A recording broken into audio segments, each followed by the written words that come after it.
ఇది బయోపిక్ల సీజన్. ఇప్పటికే ఎన్టీఆర్ బయోపిక్, సావిత్రి బయోపిక్లు చూసాం. బాలీవుడ్లో అయితే ఇప్పటికే హీరోగా నటిస్తున్న సంజయ్ దత్ బయోపిక్ కూడా వచ్చేసింది. ఇప్పుడు అదే జాబితాలో కంగనా రనౌత్ బయోపిక్ పని షురూ అయింది. సంజయ్ దత్ ఇప్పటికీ హీరోగా నటిస్తున్నాడు. కానీ ఆయన జీవిత చరిత్ర వెండితెరపైన చూశాం. సంజు పేరుతో సంజయ్ దత్ బయోపిక్ విడుదలై సంచలనం సృష్టించింది.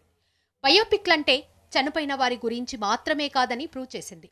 ఇప్పుడు కంగనా కూడా తన సొంత బయోపిక్ తీసుకుంటోంది. కంగనా రనౌత్ జీవితం మొత్తం స్టడీ చేశానని బాహుబలి రచయిత విజయేంద్ర ప్రసాద్ అంటున్నారు.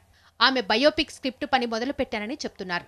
కంగనా ఇటీవల డైరెక్ట్ చేసిన మణికర్ణికకి కూడా విజయేంద్ర ప్రసాద్ కథందించారు. దర్శకుడు క్రిష్తో ఆమెకు గొడవైనా విజయేంద్ర ప్రసాద్తో మాత్రం ఎలాంటి గొడవ లేదు. అందుకే ఆయనకే స్క్రిప్ట్ బాధ్యతని అప్పగించింది కంగనా.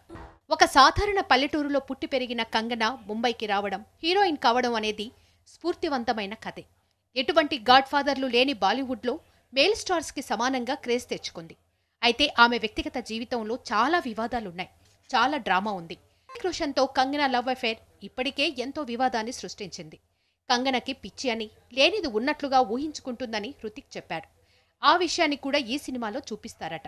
ఆమె జీవితంలోని అన్ని విషయాలను ఈ బయోపిక్లో చూపిస్తారట. ఈ ఏడాది చివర్లో బయోపిక్ షూటింగ్ మొదలవుతుందట.